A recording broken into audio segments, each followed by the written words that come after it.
ایک ایسا سوال جو آپ نے کبھی نہیں سنا ہوگا، شیطان رمضان کے بعد سب سے زیادہ خوش کس انسان پر ہوتا ہے؟ وہ ان لوگوں پر خوش ہوتا ہے جو رمضان میں عبادت بھی کرتے ہیں، نیکیاں بھی کرتے ہیں، لیکن بعد میں پھر وہی گناہوں میں پڑ جاتے ہیں۔ شیطان ان پر ہنستا ہے، خوش ہوتا ہے کہ چلو ایک مہینہ تو نمازیں پڑھ کے گزار لیا، لیکن اب پھر تمہیں گناہوں کی دلدل میں لے آؤں گا۔ کیا ہم ایسا بننا چاہتے ہیں جس پر شیطان ہنسے، یا پھر وہ بننا چاہتے ہیں جنہیں فرشتے رمضان میں دیکھ کر دعائیں دیتے ہیں؟ اگر آپ نے یہ 5 عمل نہ کیے جو میں بتانے لگی ہوں تو ہو سکتا ہے کہ آپ کا رمضان برباد ہو جائے، آپ کے روزے صرف بھوک پیاس بن جائیں اور آپ کا رزق کم ہو جائے، اور قیامت کے دن آپ شرمندگی سے اللہ رب العزت کے سامنے سر جھکا کر کھڑے ہوں، اللہ سے نظریں نہ ملا رہے ہوں۔ اللہ والو، ایک بادشاہ اپنی ریاست میں اعلان کرتا ہے کہ جو بھی شخص اس کے محل میں داخل ہوگا اسے وہ ایک قیمتی خزانہ دے گا، مگر شرط یہ تھی کہ جو لوگ محل کے دروازے پر آ کر اس بادشاہ کی شرائط سنیں گے اور پھر ان پر عمل بھی کریں گے۔ دن گزرتے گئے، لوگ آتے گئے، مگر محل کے دروازے سے ہی واپس چلے جاتے، کچھ اندر جاتے اور وہاں سے وہ واپس ہو جاتے، کچھ ایسے بھی تھے جو محل کے اندر بھی پہنچے مگر عین وقت پر ایک ایسی غلطی کر بیٹھتے کہ بادشاہ ان کو خزانے سے محروم کر دیتا۔ یہ خبر ایک عقل مند شخص تک بھی جا پہنچی، وہ حیران ہوا کہ آخر لوگ کیوں محروم ہو رہے ہیں۔ وہ خود بادشاہ کے دربار میں گیا، دروازے پر کھڑا ہو کے شرائط کو غور سے سنا، ایک ایک نقطے کو یاد کیا۔ جب وہ اندر گیا تو اس نے کسی بھی شرائط کی خلاف ورزی نہیں کی۔ جیسے ہی وہ تخت کے قریب پہنچا تو بادشاہ بھی وہاں پر کھڑا تھا۔ اس کے لیے دروازے کھلوائے گئے اور اسے اپنا سب سے قیمتی خزانہ دیا۔ یہ سن کر لوگوں میں بہت سے لوگ حیرت زدہ بھی ہوئے اور پوچھنے لگے کہ بادشاہ سلامت، یہ خزانہ ہر آنے والے کے لیے تھا، کسی ایک کے لیے مخصوص تو نہیں تھا، پھر یہ سب کو کیوں نہ ملا؟ بادشاہ نے ایک گہری بات کہی، خزانہ ہر کسی کے لیے تھا، پر یہ ان کو ہی ملنا تھا جو شرائط پر عمل کرتے، جو عقل سے کام لیتے۔ بس اللہ والو، یہی حال ہمارے رمضان کا ہے۔ اللہ نے ہمیں رمضان کو بخشش کا دروازہ بنایا، جنت کے دروازے کھول دیے، مغفرت کے فیصلے ہوتے ہیں رمضان میں، مگر ہم میں سے کتنے لوگ ایسے ہیں جو پورا رمضان گزارنے کے بعد بھی اللہ کی رحمت سے محروم رہ جاتے ہیں؟ کتنے ہیں جو رمضان کے دروازے تک آ کر واپس چلے جاتے ہیں؟ کتنے ہیں جو نماز تہجد بھی ادا کرتے ہیں مگر ان کی تمام دعائیں رد کر دی جاتی ہیں؟ تو اللہ والو سنو، رمضان گزارنے کا طریقہ کیا ہے؟ اللہ والو، رمضان کوئی عام مہینہ نہیں ہے، یہ اللہ رب العزت کی طرف سے ایک دعوت ہے۔ یہ وہ مہینہ ہے جس میں اللہ رب العزت خود اپنے بندوں کو اپنی طرف بلاتا ہے، ان کے لیے فرشتوں کو بھیجتا ہے اور فرماتا ہے کوئی ہے مجھ سے گناہوں کی مغفرت طلب کرنے والا، میں اسے معاف کروں، کوئی ہے میری طرف آنے والا، میں اسے بلا لوں، کوئی ہے مجھ سے رزق و روزی مانگنے والا، میں اس کو حلال رزق عطا کروں، کوئی ہے بخشش کا طلبگار، میں اس کے تمام گناہوں کو بخش دوں۔ تو اللہ والو، اب سوال یہ ہے کہ ہم رمضان کو کیسے گزاریں جیسا اللہ ہم سے چاہتا ہے۔ نمبر 1 پر ہے نیت اور اخلاص۔ سب سے پہلے اپنی نیت کو صاف کرنا ہوگا۔ رمضان صرف ایک رسم نہیں ہے بلکہ اللہ سے تعلق جوڑنے کا ایک بہترین موقع ہے۔ جو بندہ اخلاص کے ساتھ رمضان گزارے گا اس کے لیے میرا رب رحمتوں کے دروازے کھول دے گا۔ اب نمبر 2 پر ہے توبہ اور گناہوں سے بچنا۔ رمضان صرف عبادت کا مہینہ نہیں ہے بلکہ اپنے نفس کو کنٹرول کرنے کا وقت ہے۔ اگر رمضان میں بھی ہم گناہوں کو نہیں چھوڑتے، اپنی زبان کو نہیں روکتے، لوگوں کے دل دکھاتے ہیں، تو پھر یہ روزہ ہمارے لیے صرف بھوک اور پیاس بن کر رہ جائے گا۔ اگر ہم کسی کا دل دکھاتے ہیں، کسی کو تکلیف دیتے ہیں، ایذا دیتے ہیں، تو پھر اس روزے کا کوئی فائدہ نہیں ہے۔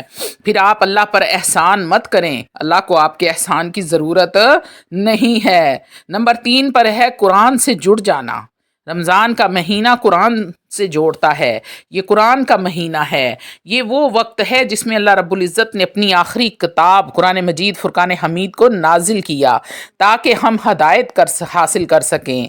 مگر کتنے لوگ ایسے ہیں جو رمضان میں بھی قرآن مجید فرقان حمید کو کھولتے تک نہیں ہیں، ہاتھ تک نہیں لگاتے ہیں، جو پڑھتے ہیں سمجھتے ہیں اس پر عمل کرتے ہیں۔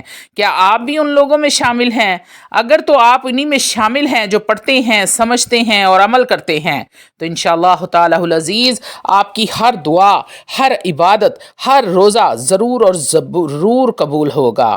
نمبر 4 پر جو عمل ہے وہ ہے راتوں کو زندہ کرنا، مطلب کہ نماز تہجد ادا کرنا، اپنے رب سے اپنے گناہوں کی معافی طلب کرنا، رب سے دعائیں مانگنا۔ رمضان کی راتیں عام راتوں کی طرح نہیں ہیں، یہ وہ راتیں ہیں جن میں اللہ رب العزت ہر رات آسمان دنیا پر نزول فرماتے ہیں اور منادی کراتے ہیں، کوئی ہے مانگنے والا میں اسے عطا کروں، کوئی ہے بخشش کا طلبگار میں اس کے تمام گناہوں کو معاف فرما دوں، کوئی ہے بے اولاد جس کو اولاد چاہیے اور میں اسے اولاد نرینہ عطا فرما دوں، نیک اور صالحہ اولاد عطا فرما دوں، کوئی ہے گناہوں سے بخشش طلب کرنے والا۔ اللہ والو، مگر ہم افسوس کے ساتھ کہتے ہیں کتنے لوگ ایسے ہیں جو ان راتوں میں جاگ کر اللہ سے مانگتے ہیں مگر اللہ رب العزت ان کو نہیں عطا کرتے۔ کیوں؟ اس لیے کہ وہ نیک نیت کے ساتھ نہیں مانگتے، خلوص کے ساتھ نہیں جھکتے۔ اللہ والو، اپنی نیتوں کو صاف کر لو، توبہ استغفار کر لو۔ نمبر 5 پر جو عمل ہے وہ ہے صدقہ اور خیرات کرنا۔ رمضان وہ مہینہ ہے جس میں اللہ رب العزت ہمیں یہ سکھاتے ہیں کہ دوسروں کا درد کیسے محسوس کیا جائے۔ ہم نے سوچا ہے کہ جو بھوک ہم روزے کی حالت میں برداشت کرتے ہیں وہی بھوک غریبوں کی ساری زندگی ہوتی ہے۔ اس لیے نبی مکرم شفیع معظم آمنہ کے لال آپ کے اور میرے لجپال نے ارشاد فرمایا ہے، صدقہ گناہوں کو ایسے مٹا دیتا ہے جیسے پانی آگ کو بجھا دیتا ہے۔ صدقہ گناہوں کو ختم نہیں کرتا بلکہ کھا جاتا ہے۔ اللہ والو، چھٹا عمل کیا ہے؟ آخری عشرے کو ضائع نہیں کرنا۔ رمضان کے آخری 10 دن بڑے ہی قیمتی ہوتے ہیں کیونکہ ان میں لیلۃ القدر آتی ہے، وہ رات جو 1000 مہینوں سے بہتر ہے، ہزاروں مہینوں سے بہتر ہے۔ اگر ہم نے ان دنوں میں عبادت کر لی تو ہماری قسمت بدل سکتی ہے۔ اللہ جل شانہ فرماتے ہیں کہ ہم نے اس قرآن کو شب قدر میں نازل کیا، اور تمہیں کیا معلوم کہ شب قدر کیا ہے؟ یہ وہ رات ہے جو 1000 مہینوں سے افضل رات ہے۔ اگر آپ نے یہ رات پا لی تو سمجھو آپ نے پوری زندگی کی عبادات حاصل کر لی۔ ایک آخری مگر سوچنے والی بات کہ کیا کبھی سوچا ہے کہ یہ رمضان آپ کی زندگی کا آخری رمضان بھی ہو سکتا ہے؟ کتنے لوگ پچھلے رمضان ہمارے ساتھ تھے مگر وہ آج قبروں میں جا کر سو چکے ہیں۔ کیا آپ کو یقین ہے کہ اگلا رمضان بھی ہمیں نصیب ہوگا؟ اگر یقین ہے تو چھوڑ دو یہ سب عبادات، لیکن اگر آپ کو اگلی سانس کا بھی بھروسہ نہیں ہے تو خدا را اس رمضان کو ضائع مت کرو۔ اللہ والو، اگر آپ چاہتے ہیں کہ رمضان کے بعد بھی اللہ رب العزت کی رحمت آپ کے ساتھ رہے، اگر یہ چاہتے ہیں کہ روز قیامت آپ کا چہرہ چمکتا رہے تو آج سے ہی رمضان کی عبادات کو اپنا معمول بنا لیں، کیونکہ شاید یہ موقع دوبارہ نہ ملے۔ اب بات کرتے ہیں کہ وہ 5 عمل کون سے ہیں جن سے نہ صرف ہمارا روزہ قبول ہوگا بلکہ اللہ کی خاص رحمت بھی حاصل ہوگی۔ پہلا عمل جو آپ نے کرنا ہے وہ ہے نیت کو خالص کرنا اور دکھاوے سے بچنا، ریاکاری سے بچنا۔ رمضان کا اصل مقصد ہے کہ ہماری نیت خالص ہو، ہمارا ہر عمل اللہ رب العزت کی رضا کے لیے ہو۔ لیکن اگر ہم روزہ اس لیے رکھیں گے کہ لوگ ہمیں نیکوکار سمجھیں، تو اگر ہم تراویح اس لیے پڑھیں گے کہ لوگ ہماری واہ واہ کریں، کیا بات ہے، کیا عبادت گزار ہے، یہ تو ساری نمازیں پڑھتی ہے، یہ تو تراویحاں بھی پڑھتی ہے، یہ تہجد گزار ہے، اگر صدقہ دیں اس لیے کہ لوگ ہمیں سخی کہیں کہ یہ تو بڑی سخاوت کرتے ہیں، لوگ ہماری سخاوت کی تعریف کریں، تو نبی کریم صلی اللہ علیہ وآلہ وسلم نے ارشاد فرمایا کہ قیامت کے دن جن لوگوں کا سب سے پہلے حساب ہوگا ان میں سے ایک وہ ہوں گے جو عبادت تو کرتے تھے مگر ان کا مقصد صرف لوگوں کو دکھانا تھا، تو اللہ رب العزت فرمائے گا، جا ان لوگوں کے پاس جن کے لیے کیا تھا، جن کو دکھایا تھا، ان سے بدلہ لے، اور پھر وہ جہنم میں پھینک دیے جائیں گے۔ استغفرullah۔ دوسرا عمل اپنی زبان کی حفاظت کرنا، غیبت، جھوٹ اور فضول باتوں سے بچنا۔ رمضان میں صرف بھوک اور پیاس کا مہینہ نہیں ہے بلکہ اپنی زبان کی حفاظت کا مہینہ ہے، اپنے نفس کو کنٹرول کرنے کا مہینہ ہے۔ روزہ صرف کھانے پینے سے رکنے کا نام نہیں ہے بلکہ ہر اس کام سے رکنے کا نام ہے جو اللہ کو ناپسند ہے، جس کی اللہ اجازت نہیں دیتا۔ اگر زبان زہر اگلتی رہی تو بھوک پیاس کا کوئی فائدہ نہیں ہے۔ نبی کریم صلی اللہ علیہ وآلہ وسلم نے ارشاد فرمایا، جو شخص جھوٹ بولنے سے باز نہ آئے تو اللہ کو اس کے بھوکے پیاسے رہنے کی ضرورت نہیں ہے۔ تیسرا عمل کیا ہے؟ اپنی نگاہوں کی حفاظت کرنا، اپنی تنہائیوں کو پاک کر لینا، برے خیالات سے بچنا۔ رمضان کا مہینہ روح کو پاک کرنے کے لیے آیا ہے۔ اگر ہم نے اپنی نگاہ کی حفاظت نہ کی تو دل میں غلط خیال پیدا کیے، اگر ہم نے اللہ کی دی ہوئی آنکھوں کو بے حیائی میں لگا دیا تو روزے کا کوئی فائدہ نہیں ہے۔ نبی کریم صلی اللہ علیہ وآلہ وسلم نے ارشاد فرمایا، نگاہ شیطان کے زہریلے تیروں میں سے ایک تیر ہے۔ شیطان صرف وسوسے نہیں ڈالتا بلکہ آنکھوں کے ذریعے دل کو جکڑ لیتا ہے۔ ایک نگاہ پڑتی ہے، پھر دل میں خیال آتا ہے اور پھر وہ خیال اس کو گناہ کی گہرائی میں لے جاتا ہے۔ تو اللہ والو کوشش کریں کہ اپنی آنکھوں کی حفاظت کریں، اپنی تنہائیوں کو پاک کریں۔ تنہائی میں بھی کوئی ایسا عمل مرتب کرنے سے پہلے اپنے رب سے ڈر جائیں کہ میرا رب مجھے دیکھ رہا ہے، تو پھر دیکھیں کیسے آپ کی بگڑیاں سنورتی ہیں۔ اللہ والو چوتھا عمل دل کو حسد، بغض اور کینے سے پاک کرنا۔ اللہ والو رمضان صرف ظاہری عبادتوں کا نام نہیں بلکہ اندرونی پاکیزگی کا بھی مہینہ ہے۔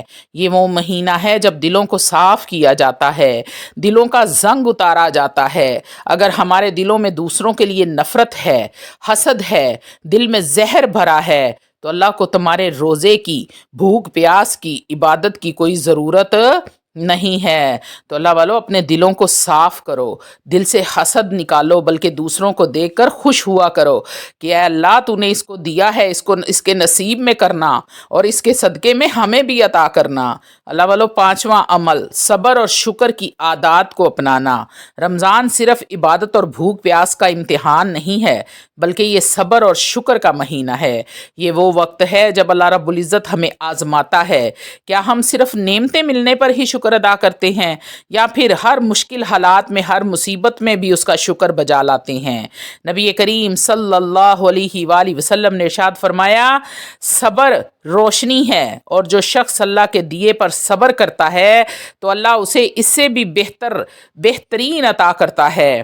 اللہ صبر والوں کو پسند فرماتا ہے۔ ان اللہ مع الصابرین، بے شک اللہ صبر کرنے والوں کے ساتھ ہے۔ اللہ والو یہ تھے وہ 5 عمل جو اگر آپ نے کر لیے تو انشاءاللہ تعالی العزیز آپ کی ہر عبادت، ہر روزہ قبول ہوگا۔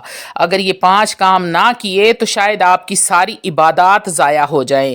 رمضان کا مہینہ نعمت ہے، اس سے رحمتیں برکتیں حاصل کریں، اللہ رب العزت سے اپنے گناہوں کو بخشوا لیں، رب کے بتائے ہوئے اصولوں کو اپنا لیں، تو پھر کوئی بھی طاقت ایسی نہیں جو آپ کی دعاؤں کو رد کر سکے، بلکہ آپ کے دل میں ہوگی تو میرا رب اسے پوری فرما دے گا۔